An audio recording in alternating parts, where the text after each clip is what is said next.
Quantas guerras teremos que travar para aprendermos a viver em paz?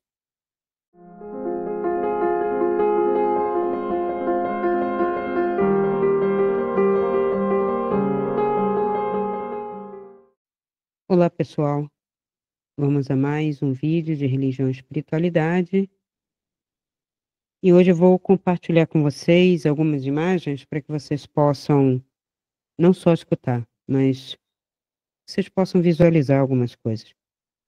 Então eu trouxe a imagem, é uma imagem do James Webb, que é um telescópio mais potente que o Hubble, que foi colocado também para fora da atmosfera para a gente poder ver com mais nitidez, né? Então esses avanços são importantes, tecnológicos, avanços esses que nem todos compartilham da importância e da necessidade para respondermos quem somos nós, o que somos nós, o que estamos fazendo aqui, porque quanto mais soubermos, quanto mais identificarmos, menos idiotice de conspiração vai reinar.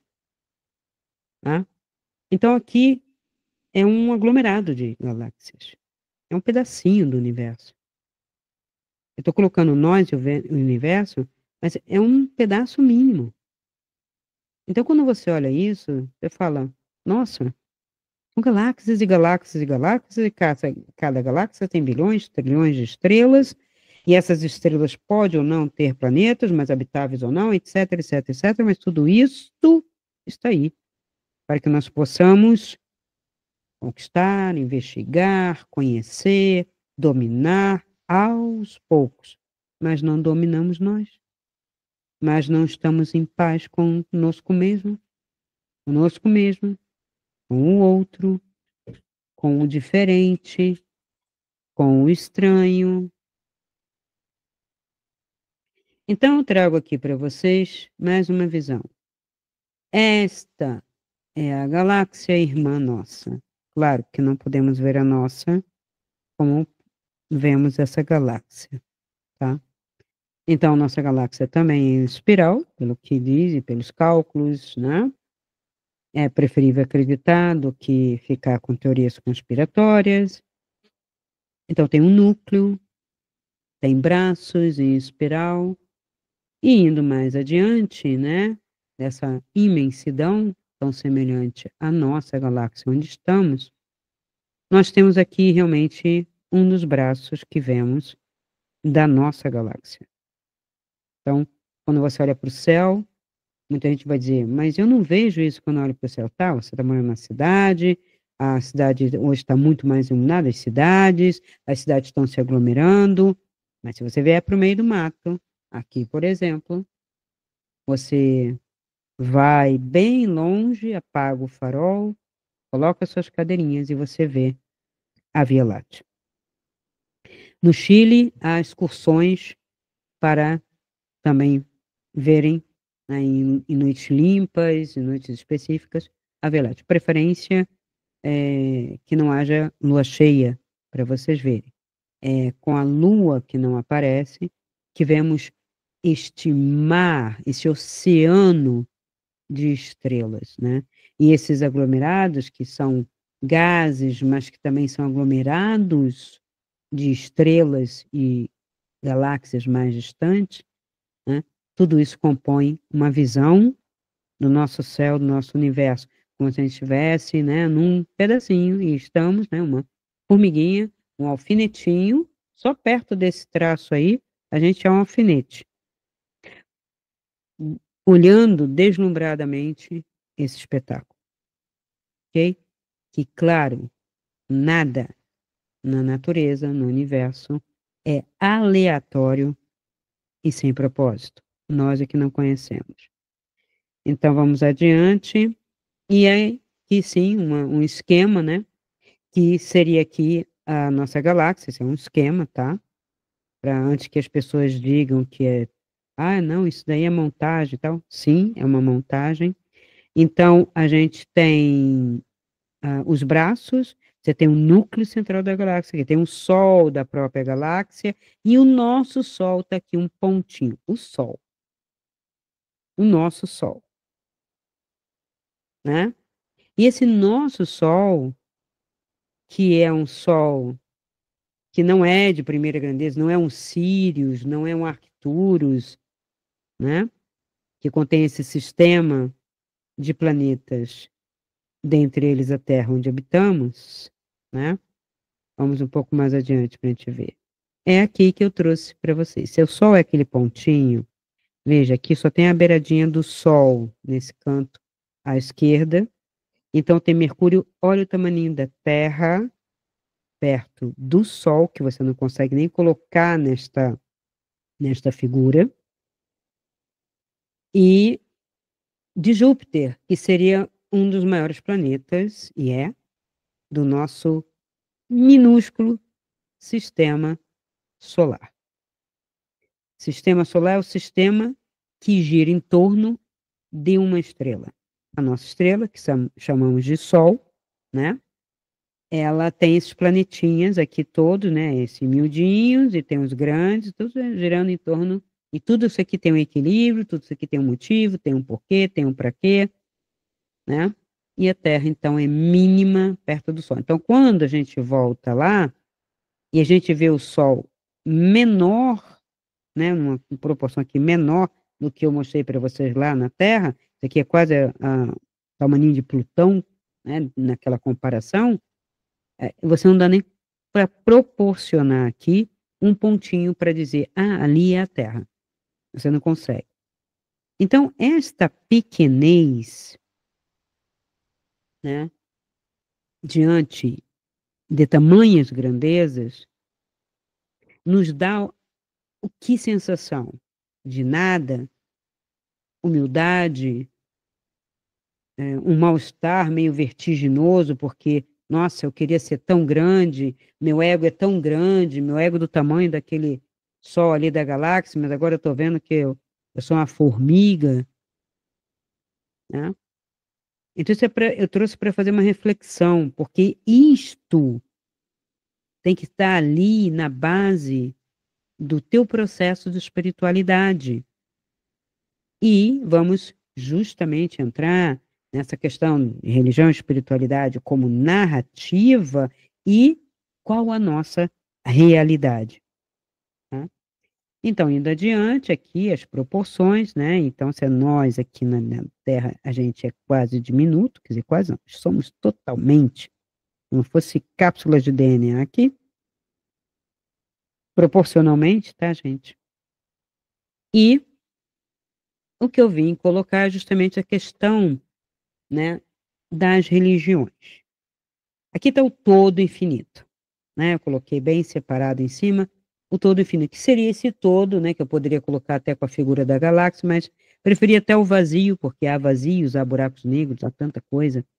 Então, é infinito de possibilidades. Então, está aqui o todo, e desse todo, né, que emana as luzes, os conhecimentos ou saberes, ou que nós desse todo que não conseguimos conceber, porque somos limitados, criamos um pontinho. Então, eu criei aqui o pontinho do monoteísmo, o pontinho do panteísmo, chamado pelas religiões monoteístas de paganismo, o pontinho do politeísmo, que antecedeu o próprio monoteísmo e que deu origem, né, de certa forma, ao monoteísmo, né, de tantos deuses, escolhi este, e sim, o próprio mundo judaico, hebraico, ele era politeísta até ser monoteísta, né? E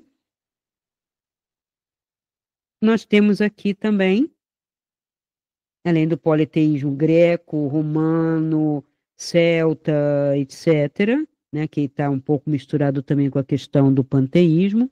Aí nós temos filosofias orientais diversas, onde o hinduísmo ele é considerado uma religião, apesar de ter vamos dizer, um princípio, né, único, ele tem deuses e deuses e deuses, eu não sei quantos deuses tem a Índia, mas acho que tem uns 4.000 e tantos, não sei, é uma coisa bem vasta, ou seja, seriam diversos aspectos, diversas ah, manifestações.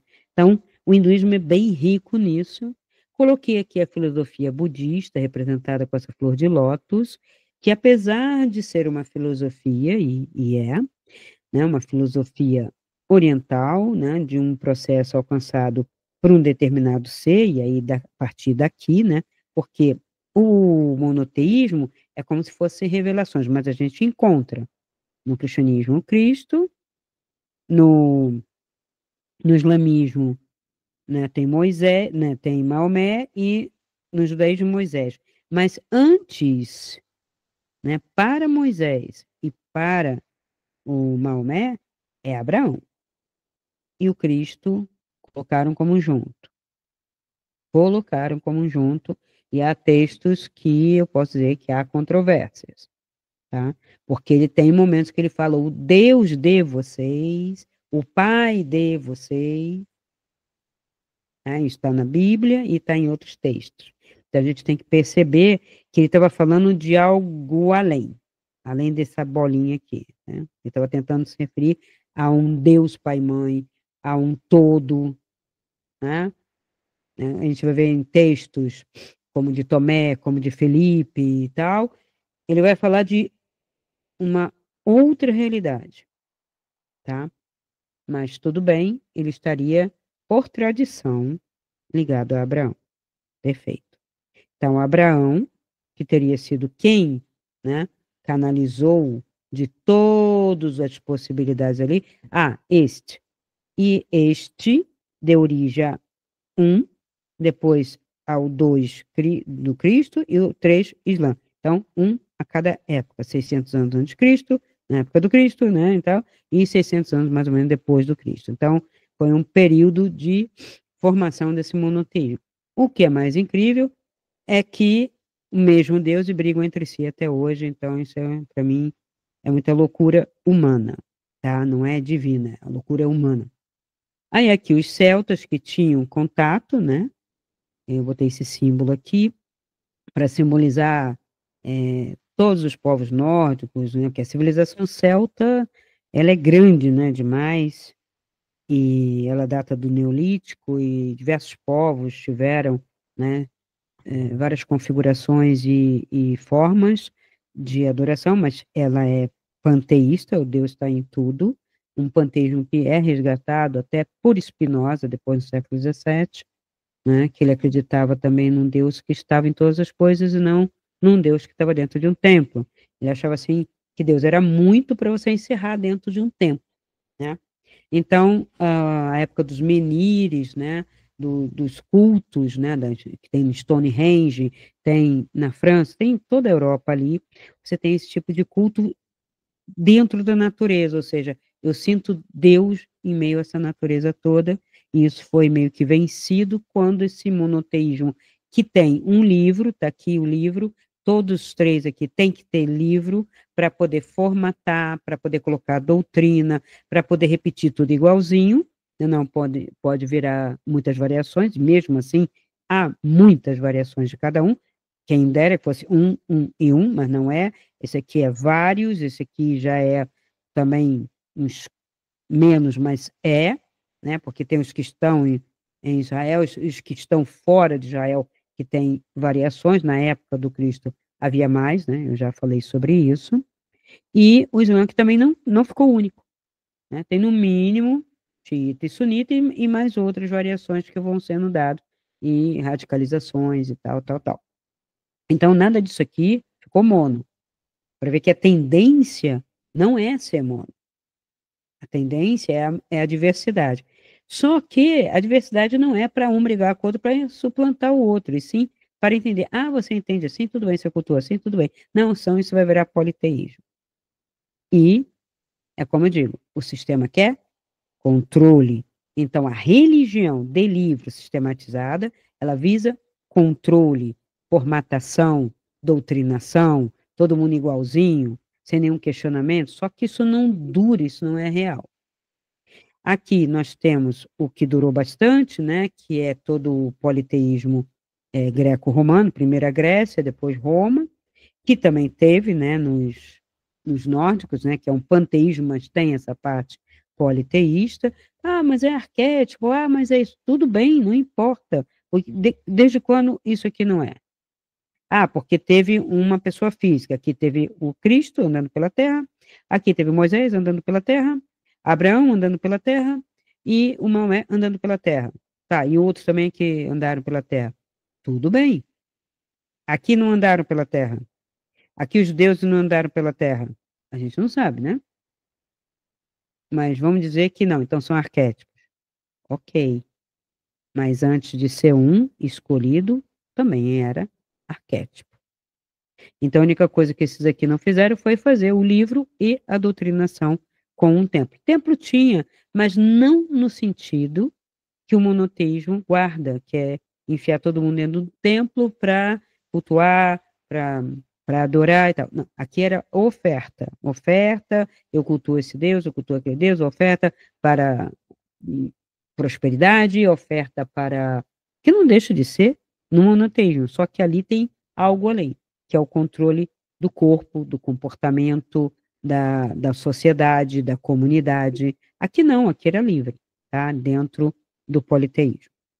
E essas outras aqui, que são filosofias, né? Apesar de que você tem um hinduísmo muito antigo, a gente tem iogues também, que é uma outra linha, a gente tem os Vedas, que inspiraram, né, diversas outras filosofias e religiões. O Tibete tem uma religião, hoje está dominado pela China comunista, e também já foi absorvido também um pouco do budismo. O budismo é uma filosofia de equilíbrio, de moderação.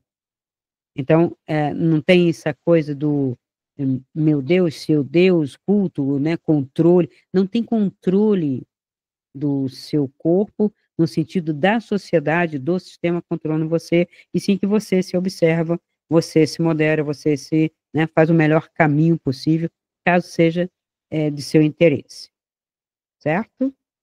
E aqui nós temos o Zen, eu gosto de colocar esse símbolo quase do vazio, né, o cheio e vazio, e o Tao, né, que são duas filosofias também bastante interessantes, porque lidam muito mais diretamente com esse conceito que eu coloquei aqui em cima, que é o todo infinito, tá?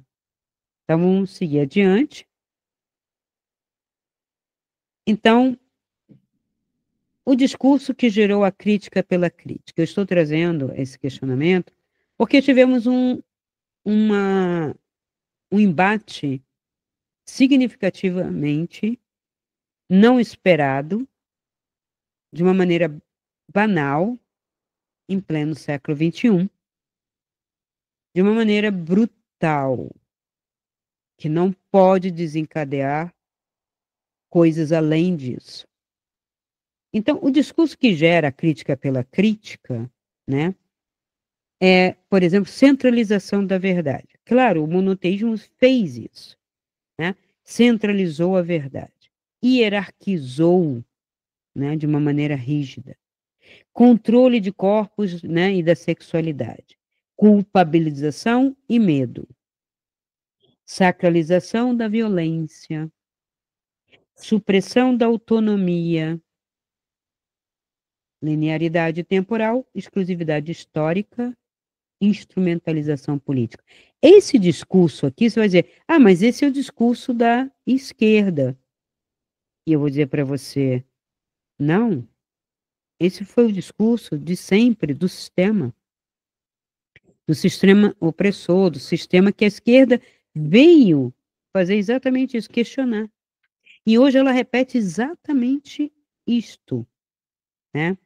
Então, a esquerda radical critica os valores ocidentais, democráticos, como se fossem todos instrumentos de dominação, mas ela centraliza a verdade. A verdade está comigo. A direita, o conservador, Nenhum. Não tem verdade. A verdade histórica está com eles. Eles reivindicam verdade histórica. Mesmo que para isso eles tenham que omitir fatos, deturpar fatos. Isso já foi feito, isso aqui que eu trouxe acima, é a estrutura do monoteísmo. Centralização da verdade, né? A verdade da igreja, a verdade, né, do judaísmo, né, do islã. Centralização. O que a esquerda está fazendo? Centralização da verdade. Só que ela não é religiosa, ela não está propondo algo libertador, positivo ou espiritual. Ela está fazendo a mesma coisa. É isso que eu quero que vocês percebam. Hierarquia rígida. Há os governantes, a oligarquia bilionária e a massa. Quem tem que sumir? Classe média. E uma classe média que vai, né, de uma classe média remediada até uma classe média um pouco mais bem remunerada, com algumas propriedades, mas que não é bilionária, mas que também não é miserável, que é a proposta, inclusive, desta esquerda. Então, o controle dos corpos da sexualidade, idem. Como? Sociedade aberta. Completamente aberta. Então, um poliamor que eles chamam, né? Numa poligamia, numa permissividade que tudo pode, seja perversão, seja disforia, seja o que for, né? É uma maneira de controlar. Eu não aceito mais a monogamia. Eu não aceito mais o hétero que se afirma, ou mesmo aquele que é assexuado ou eunuco. Essa figura já foi banida praticamente da tal sopa de letrinhas LGBTIA+, de o A. Mas eles não querem o A, porque o A empodera-se. O A, ele se isola. Eu não quero nem A, nem B, nem C, eu não quero nada. Eu quero fazer minha vida. Ou, não. Você tem que gastar a sua energia com qualquer sexualidade, como também com qualquer droga. Esse é o discurso da esquerda. Claro que, em termos de monoteísmo, o controle era do da monogamia. É a única diferença que eu vejo do discurso da esquerda para o discurso do sistema. Aí havia culpabilização, você é culpado porque você é branco, você é hétero, o negro tem que isso, mas até agora eles estão ordenando às pessoas, às inteligências das pessoas, aos desejos das pessoas, o que o padre fez, o que o rei fez, o que o senhor feudal fez, né? O que o coronel aqui fez no voto de Cabresto está fazendo a esquerda, que a esquerda não vai esperar que alguém se conscientize. Eles mesmos dizem, que consciência que nada. A gente paga o gás e compra o voto. A gente dá a droga e compra o voto. Então, culpabilização dos outros, né? E gera medo. Medo é geral. Medo é geral. Porque no meio da sociedade aberta, sem policiamento, né, com o terror dentro das grandes cidades, e é terror, só quem vive eu na grande cidade, como eu já morei, estou no interior por fuga mesmo, o excesso de violência dentro do Rio de Janeiro, sem você conseguir nenhuma proteção. Agora está bem pior, claro, tem 15 anos isso. Sacralização da violência. E eu vi isso acontecer. E vemos cada vez mais pelas redes. Então, há que prestar atenção, né? Supressão da autonomia, esse aqui é o discurso que o monoteísmo já fez. Você não escolhe, você é um pecador, você tem que fazer assim. Então, você não tem autonomia para decidir, para escolher, você não pode nem mudar. Ah, eu não quero mais essa igreja, agora eu quero ir. Não, não pode. Né? Linearidade temporal, que era, a proposta era ser atemporal, passou a ser temporal, e exclusividade histórica. A instrumentalização política veio através dos reis da monarquia. Inclusive, o sistema feudal é uma instrumentalização política. Então, a esquerda radical, que critica os valores ocidentais democráticos como se fossem todos instrumentos de dominação, ao invés de corrigi-los, de pensar a respeito, como já houve alguns filósofos pensando, tentando fazer uma crítica, isso e aquilo, porque não adianta você criticar, botar no chão, sem você colocar alguma coisa, que é como eu falo. Aqui, ó, religião, sistema, é isso. Procura a luz dentro da caixa se você quiser e precisa ficar dentro da caixinha. Mas o caminho de espiritualidade é tem uma mentoria, tem um caminho, tem práticas, não é assim, é Bangu, vão ficar todo mundo sem religião e cada um, né, como quiser. A gente dá um direcionamento, né? Então, quando eles criticam a família, ao invés de corrigir ou aperfeiçoar, ele substitui. Então, por exemplo, coletivismo no lugar de família. Alguém já viu coletivismo no lugar de família? Dá certo em algum lugar? Dependência estatal, só o nome já me dá horror. Porque, assim, ele decreta a dependência estatal para o outro, mas não para si mesmo que governa. Né? Dependência estatal no lugar do trabalho e do mérito. Veja, você não tem que trabalhar por sua conta. Você não tem nenhum mérito. É uma coisa medonha. Parece que a cabeça das pessoas adoeceram. Eu quero crer que essa última pandemia que teve deve ter piorado a cabeça das pessoas, que estão aí dois exemplos de pessoas que pioraram significativamente depois que passou o Covid por essa terra. Ele atinge o pulmão, atinge o coração, mas acho que atinge o cérebro das pessoas, porque eu só posso imaginar que eu vou falar dele, que eu conheci pessoalmente, convidei ele pessoalmente para uma feira de livro na minha cidade, quando eu era empresária de livraria, e a minha decepção com esse indivíduo, que a gente não sabe se é criatura, se é pessoa, o que é demais, não sou só eu. Eu já vi vários outros jornalistas que eu até. Ele se arvora historiador, ele não é, né? Ele é jornalista. Jornalista que faz história, né? E uma coisa que eu sempre critiquei. Porque ele pensa, e porque ele está ali no âmago dos fatos, e jornalismo ele fez bem menos, né? Ele é bom de lábia, isso ele é. Mas a lábia dele também é perigosa. Então, e esse outro que é um inocente útil, que aceitou isso. Ele era de um sistema religioso, fechado, cristão, mórmon. Foi para a universidade, ganha uma bolsa, vai para a universidade. O que acontece? Adoece. Então, as universidades, seja nos Estados Unidos, seja aqui, seja em diversos lugares, diversos. Não posso dizer no mundo inteiro, porque não sei se tem no mundo inteiro, porque às vezes nem tem universidade, né? Tem lugares que não tem, não vai ter. Mas é entrar e a cabeça ser cooptada de uma maneira doentia e violenta, como a gente está vendo aqui, uma centralização, sabe, fazendo exatamente aquilo que eles criticaram, né? Criando coletivismos, dependência estatal, impedindo a pessoa de trabalhar, por isso tem um assistencialismo, qualquer esforço é negado, porque o esforço é o mérito da pessoa, por isso que em Cuba, se você quiser criar galinha, não, companheiro. Mas eu quero comer mais. Não, companheiro, você vai querer comer mais 2 ovos por semana ou 3 ovos? Não, não, companheiro, você não pode fazer isso. E você é preso. Isso é fato. E se eu quiser plantar? Não pode, companheiro. Você só vai plantar, vai trabalhar no tabaco e na cana para todos.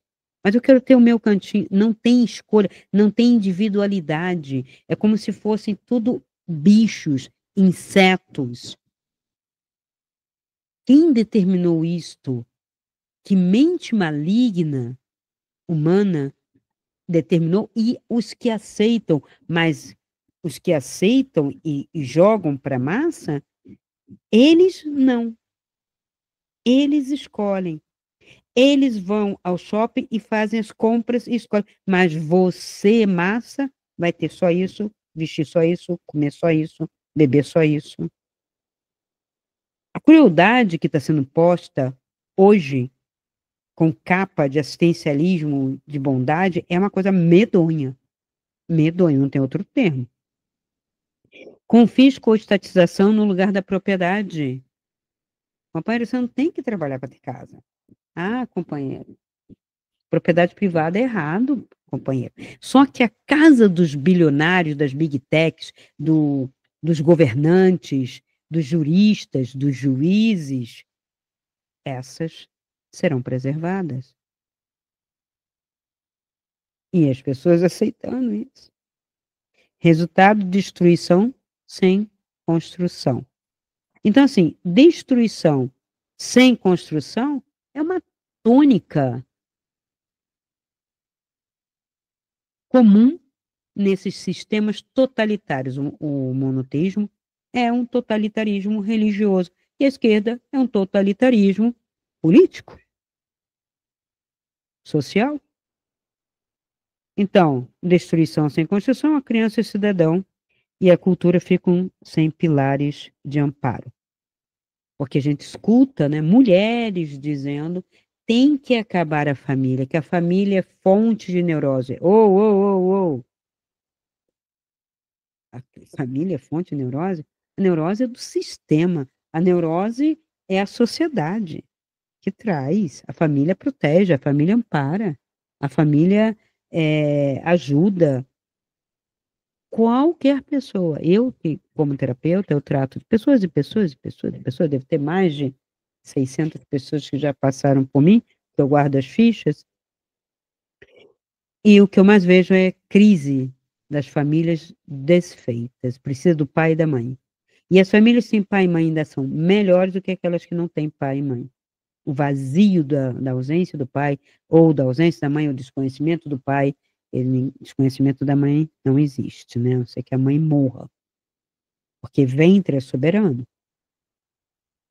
As pessoas têm, né? Essa esquerda tem uma misoginia, porque o ventre de uma mulher é soberano. Porque uma mulher se define, sim, pelo seu ventre. Se define biologicamente pelo seu ventre, por gerar, por menstruar, né? Esse tipo de coisa que as pessoas não querem.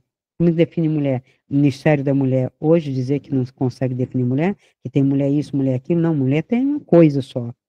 Agora, se ela nasceu no Ceará, se ela nasceu branca no norte, no nordeste, no sul, isto branca, preta, mulata, né? Isso não importa. Em todas elas há algo comum que não há no tal que diz que é. Não tem. E a mulher não tem algo que ele diz que tem. Simples assim. Eu me sinto, não tem eu me sinto. É ou não é? Tem uma coisa aí factual. As impressões ele trate com as suas terapias. Existe terapia exatamente para isso? Ah, eu me sinto, mas não sou. Ótimo, vai ter que resolver isso no divã ou no remédio. Então, o que que aconteceu? Discursos, né? E o discurso da esquerda é muito violento. E faz a cabeça, principalmente de quê? De vulneráveis. Por que vulnerável? Porque está numa idade ainda, está formando, né, os seus argumentos, formando, né, conhecendo mais coisas do que conhecia, eu conhecia pouco, né, o primeiro grau, o segundo grau, né, eu chamo lá ensino médio, high school, né, conhece pouco e depois vai conhecer mais. E aí vem alguns professores malignos colocando coisas absurdas, mal colocadas. E nós temos, né, a questão do discurso de fim da família, redistribuição radical, Estado cuidador, não é para a elite bilionária da esquerda, tá? Ou a elite bilionária, seja esquerda, seja direita. A elite oligárquica da esquerda, ninguém acredita, né? Mas existe. Essa elite é de grandes famílias bilionárias que já vieram herdando das monarquias, alguns são inclusive monarquistas, e querem então criar um hiato, um espaço imenso, eles e as massas. Não pode ter pessoas aqui no meio, produzindo, vivendo, existindo, chegando perto deles. Então, quem são? Grandes bilionários da tecnologia, das finanças, banqueiros, da mídia, a mídia que foi comprada por eles, que aderem a essas pautas chamadas de progressistas, que para mim elas não têm nada de progressismo, elas têm de radicalismo e algumas são extremamente anacrônicas, atrasadas.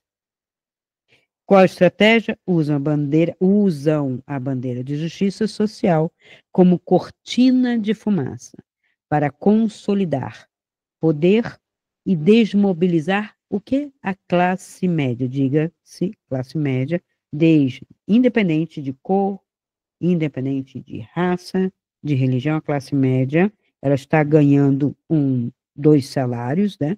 Ela é assalariada muitas vezes, ou ela é do comércio informal também, ela tem o seu próprio negócio, sua lojinha, sua barraquinha e tal, então aqui já é classe média, até a classe média mais alta dos grandes funcionários deste governo que controla as pessoas. Tá? Essa é a classe média que ele quer desmobilizar.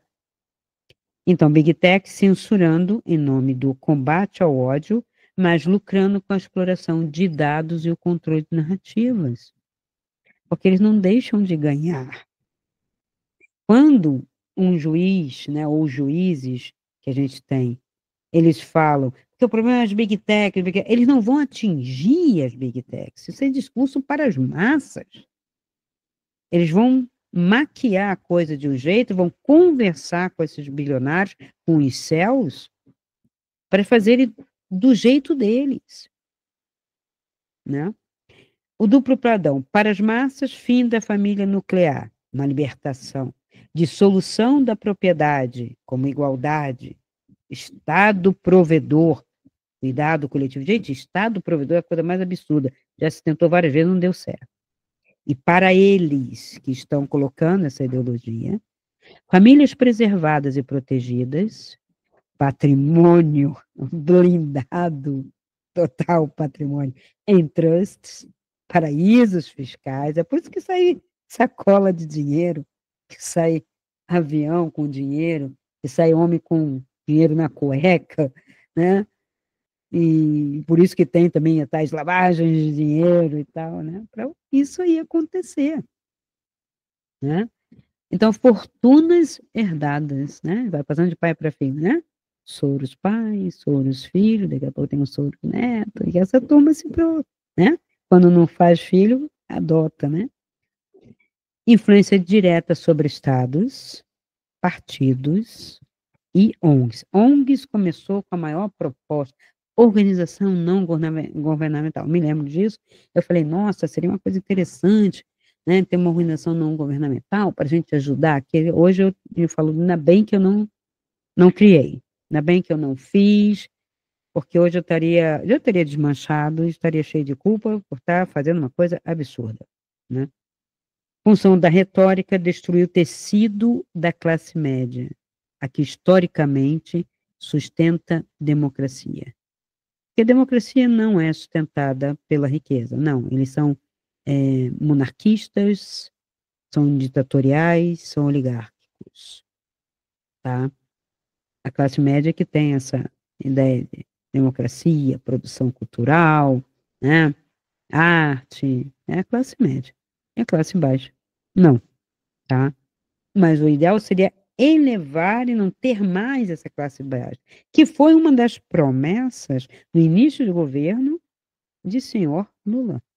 Vou transformar todo pobre em classe média. E, de repente, ele fala, se eu transformar em classe média, eles não vão mais votar em mim, então vou deixar todo mundo pobre. Quer dizer, ele percebeu burramente, né, que eu digo burramente, e ele temeu, disseram para ele, se for classe média, eu vou votar. Por quê? Se ele tivesse continuado o trabalho dele, talvez sim, não sabe, né? Ele já recuou, porque fizeram a cabeça da criatura, né? Então, criar um exército de dependentes do Estado, sem meios próprios de resistência, enquanto isso, a elite segue acumulando capital, comprando terras, controlando mídia e algoritmos. A gente vê aqui chineses comprando, russos comprando parte da Europa, comprando aqui nas Américas, no Caribe, né? Eles estão fazendo isso. E daqui a pouco não sobra nada mesmo, né? E você mora onde der.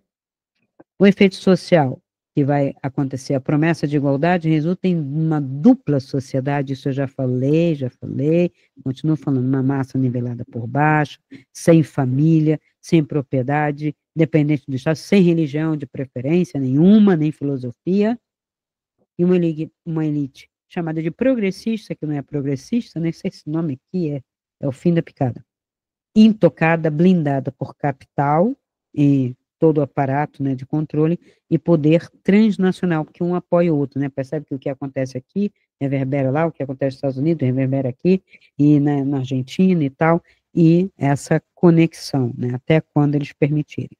Isso ecoa velhas estruturas, ó, senhores feudais versus servos, né? Nomenclatura soviética, povo, né? Partido único, cidadãos comuns, tá? Isso já aconteceu, isso acontece, né? Na China, a gente já viu um tumulto acontecendo também essa semana no Nepal, de maneira, aquilo é violência, aquilo é, né? Aquilo foi uma violência extrema, mas há outros tipos de violência aqui também, que eu vou falar, e o ponto crucial. A contradição é que, enquanto pregam contradição mesmo, não é um paradoxo, é uma contradição. Enquanto pregam a implosão dos valores fundadores do Ocidente, temos que acabar com o ocidental, com a ideia de democracia liberal ocidental, blá, blá, blá, blá, quer dizer, a democracia é segundo a República. Eles, que são ditatoriais, se dizem donos de uma democracia. As elites bilionárias de esquerda se apoiam neles. Por que elas alimentam? Por que Soros alimenta tanta mídia problemática? Porque está lá o capital, é só levantar as famílias, né, que são donas dos conglomerados de mídia, que é o quarto poder. A gente tem legislativo, por enquanto, né, executivo, por enquanto, judiciário, que está aí para, né, para se impor, e nós temos o poder midiático, tá? Esse está consolidado. E ele coloca o que é, não é a história factual. Ele olha lá, tem 500 mil pessoas, 400 mil pessoas, fala assim, não, tinha 20 mil, não, que isso? Olhando para a foto, contando, se fosse contar com microjogador, cidadão por cidadão, ele vai dizer, sim, não é. Então, não coloca essa foto, coloca outra. Ele quer negar, tá? Então, isso é absurdo. Então, a gente tem essa implosão, né, dos valores ocidentais, por isso tem que acabar com os Estados Unidos e Israel, que o resto cai, né, que são, né, polos mais fortes. As elites bilionárias se apoiam mutuamente, né, família fechada, né, rede privada de ensino para seus filhos, disciplina de trabalho e gestão interna, ou seja, o que vale para as massas não vale para eles. Em resumo, o projeto não é igualdade. Ninguém falou em igualdade. Hegemonia. Uma sociedade sem vínculos, né, de familiares, sem patrimônio e sem voz, que é mais fácil de manipular. Enquanto isso, a elite oligarca preserva tudo que condena publicamente: família, propriedade, riqueza, capital, etc. E não é uma contradição. Inclusive, se precisar da religião, a religião, né, for cooptada por eles, se eles comprarem, também, tudo bem, daquele jeitinho deles. Então, isto é para ser absorvido, percebido, mas não é para ser palco de luta. que foi o que aconteceu com este cidadão de 31 anos, casado, pai de família, 2 filhas lindas. Eu não aguentei. Eu não queria acreditar no que tinha acontecido. A maneira fria, cruel, absurda, assim, que vai ecoar um século ou mais em todos em todas as dimensões. Eu vou trazer a versão no astral do que ocorreu. Em projeção astral, que eu acabei, né, saindo e vendo e constatando uma série de coisas, uma série de visões que me foram dadas a partir desta violência absurda. Na frente de familiares, na frente de jovens vulneráveis, o tiro gratuito daquele que é inocente e útil, com essa cara, como diria Hannah Arendt, uma banalidade do mal. Por que você atirou? Não fala, simplesmente que atirou, disse que ia fazer, premeditado. Era normal e ficou doente quando entrou na faculdade. E essa criatura aqui, que eu disse que eu conhecia, que fez um discurso de ódio. Aliás, ele já fazia um certo tempo discurso de ódio, graças a toda a hierarquia, que quando eu o conheci e trouxe para cá, ele não estava tão doente. Eu considero ele doente, né? Doente no sentido que é uma doença de alma, porque é uma espécie de câncer. Ele deve ter uma dor muito profunda dentro dele. Ele já andou confessando que foi muito traído e tal. Será que é por isso? Não sei. Ele foi largado por pai, né? Ele teve uma vida hippie, ele falou que ele esteve aqui na comunidade, aqui do Canela, né? Com muita maconha, ele fala, eu fumo maconha, eu fumo isso, né? Tem que fumar todo dia, e sempre fiz programa chapado. Quer dizer, ele faz uma apologia de uma arruaça, de uma doença, mas assim, se é a vida dele, se ele quer que seja assim, tudo bem. O problema é que ele quer que os outros sejam como ele coloca isso como um valor. Ele se coloca como dono da verdade, que está lá, a centralização da verdade. O fato, ele é um jornalista. Como ele conta a história de qualquer coisa, do índio, do Brasil, da Caixa Econômica, não sei o quê, tem que ser do jeito dele. Ele esteve aqui, uma das coisas que me causou uma certa impressão negativa, apesar de. Ele esteve na Serra Gaúcha, ele falou mal da Serra Gaúcha, que é nojenta a comida, que é horrível. Tem uma postagem, eu fiquei chocada, porque ele saiu do hotel Petrópolis, onde eu coloquei ele e a esposa, elogiando a comida de manhã.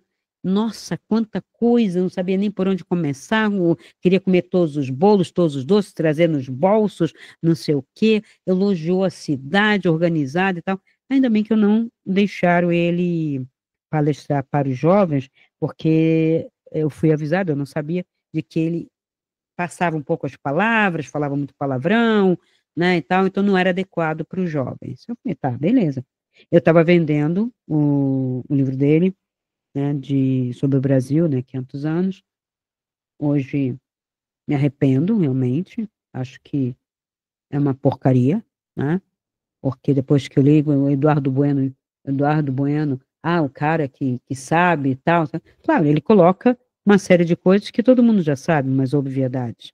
Então, quer dizer, o livro dele não é mentiroso, porque ele pega de outros historiadores, inclusive ele olhou os meus livros de história que eu tinha para vender na minha barraca, e ele ficou lendo, esse aqui não presta, esse aqui não presta, eu sou mais eu, não sei. Era assim. Eu achava ele muito orgulhoso, sabe? Aquela coisa do elogio próprio, muito vitupério, e a esposa dele falando, menos, não sei o quê, menos. Peninha, né? Peninha. Sabe por que Peninha, né? A personagem da Disney, né? Dos quadrinhos da Disney. E ficou o Peninha, né?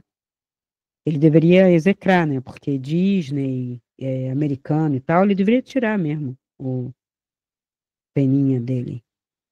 Que dá para ter peninha dele, realmente. Muita dó. Porque não tem necessidade de dizer. Eu comecei a perceber, e ele criticava a esquerda e a direita E para ele, tanto a direita quanto a esquerda nesse país, ele dava aquele mesmo adjetivo que ele gosta muito, que é pesado, né? Que é o tal do ex-Otto, né? Você já sabe, né? Ele fala muito isso. E ele repete, né? Não é uma vez, é duas, três vezes, que é aquela coisa inflamada, parece que está acontecendo alguma coisa, não está acontecendo nada. Ele que é descontrolado, ele que é uma pessoa, sabe, alterada, e ele fez uma apologia dizendo que aquela pessoa não merecia viver.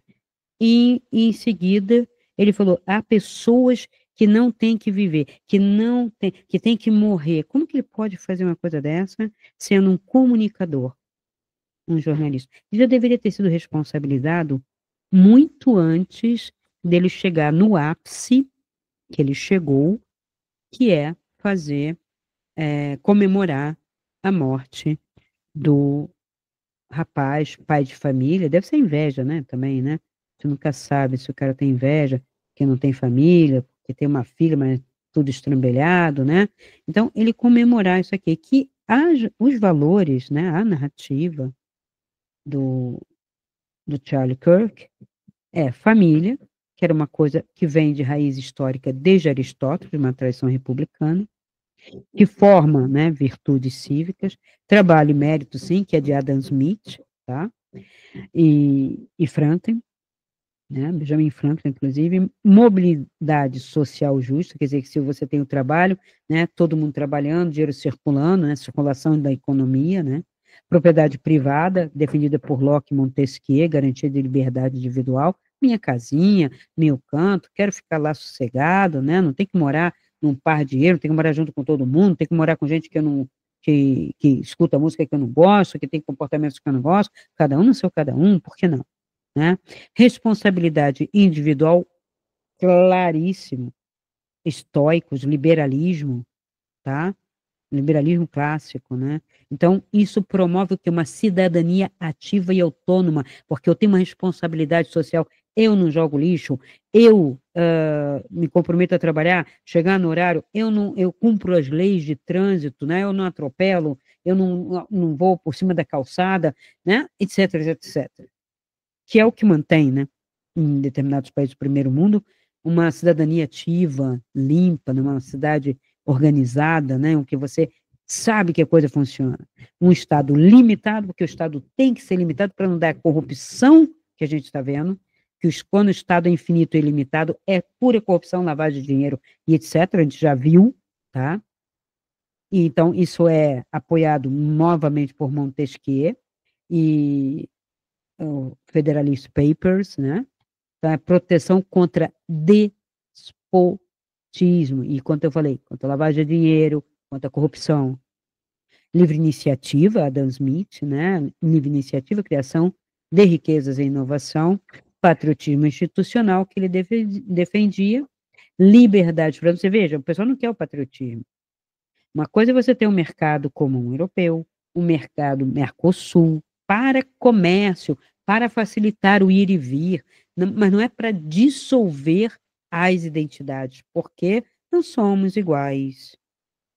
Esse somos iguais, muito em tese, num certo aspecto, mas temos as nossas singularidades, nossas individualidades, que devem ser respeitadas. Mesmo que não respeitem, eu faço por onde respeitar e eu ensino todo mundo a se colocar num lugar de dignidade, respeitando a sua própria individualidade, e não deixar ninguém dizer o que você tem que fazer nesse sentido, né? Não no sentido de lei. A lei é essa, tudo bem. O resto decido eu, tá? Então, inclusive a liberdade de expressão é garantida pela emenda nos Estados Unidos, é garantido aqui, né, para os jornalistas, e teve perseguição de jornalistas, aí está o outro lá berrando, como é que é? Liberdade de expressão, mas com responsabilidade. Sabe quem é que disse isso? Eu dou liberdade, mas com responsabilidade? Um general que foi amplamente criticado, inclusive por seu Lula, que hoje está repetindo a mesma frase do Ernesto Geisel. Igual, um ditador igual. Eu vou dar liberdade, mas a liberdade tem que ter responsabilidade, que são as censuras prévias. Ele está defendendo a mesma coisa que ele atacou quando ele era sindicalista. Veja, né, como é que o mundo dá volta, né?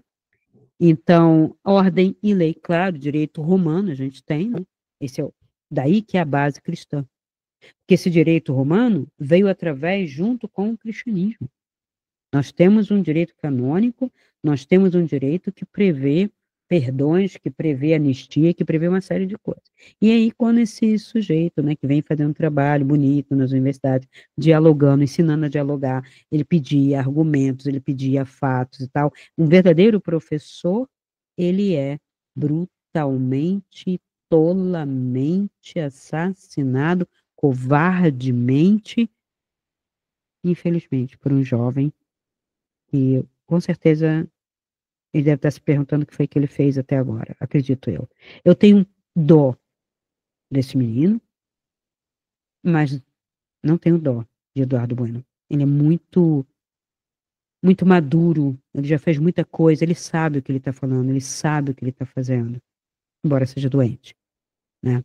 Então, essa criatura no astral, ele reverbera de uma maneira negativa, ele não tem ideia o que ele espera, o que lhe espera, né? Não tem ideia mesmo. Porque ele se acha acima de tudo, de todos, da lei e de Deus, que não existe para ele nada, nada, nenhum miracle. Ele é o total, né? É, mais orgulhoso que isso, eu não consigo conceber. É uma hipertrofia muito grande. Geralmente eu vejo essas pessoas quebrando muita cara no astral, tá? Mas todos que festejaram, eles endossaram a energia negativa de não aceitar o quê? A diferença. E não é democracia a diferença? Esse homem não estava pela democracia conversando, dialogando, pontuando, ainda que fosse uma minoria, e não é. Nós vimos que não é.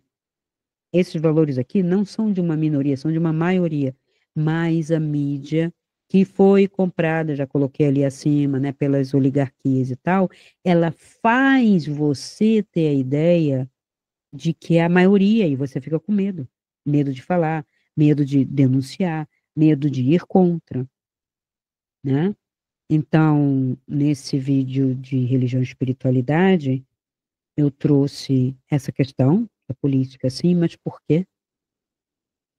Porque o sistema religioso, ele está atrelado, né? Quando eu falo sistema, aquele sistema mesmo, pesado, está atrelado, né? A esse controle, a esse discurso, como vocês viram ali, o controle que foi um discurso totalitário da igreja durante 1000 anos, na Idade Média, hoje se repete através da esquerda, só que sem Deus, sem anjos, sem ritual, grosseiramente, paupérrimamente, grotescamente. Sim, não há mais arte, não há mais beleza, só há o grotesco. E é uma proposta, inclusive, que eu vou trazer depois para vocês também, que é da China, que eles chamam de Shanzai, destruir. Destruir, colocar o feio, colocar o grotesco, o sem proporção, para negar a arte que foi conquistada por todo ser humano durante todos esses séculos, tá? Então, comentem aqui embaixo, coloquem dúvidas e hoje nós ficamos com essa mensagem. Eu não preciso nem pedir amor e paz para essa pessoa, essa alma, Charlie Kirk. Eu tenho que pedir muita força, todos temos que pedir muita força e resiliência para a esposa e as filhas. Sendo que a pequena deve estar ainda sem conseguir entender, só sentindo falta. As pessoas não têm ideia da falta que um pai faz, principalmente para a filha mulher. Agora as feminazes piraram, né? Eu escutei aquele grito assim, é igual das bruxas, né? As feminazes, que não, masculino nunca! As lésbicas de plantão. Então é isso, tá? Então até o próximo vídeo, ok? Parar aqui a apresentação e a gente se vê no próximo vídeo ainda religião e espiritualidade, mas eu vou fazer um vídeo de projeção astral para que vocês tenham um quadro do que está acontecendo real e também para desconstruir um pouco essa coisa de demônios possuindo e essa coisa de também, sei lá, reptilianos e coisa, que é o ser humano. Eu já disse desde o início que o ser humano é capaz de coisas belíssimas, né? De compaixão, de beleza, de dedicação, de tudo, né? Positivo, mas também, infelizmente, tem o seu lado negativo, sua sombra, que às vezes é cultivada e olha-se demais para aquilo e cai. Bom? Então, até o próximo vídeo. Então, se esse vídeo ressoou com você, dê o seu like, faça sua pergunta nos comentários, compartilhe com seus amigos e se inscreva no canal. Assim poderemos alcançar um número ainda maior de pessoas e ajudar esse canal a crescer ainda mais. Pois afinal, como eu sempre digo, essa luz é para todos nós. Então ajude-nos a iluminar essa rede.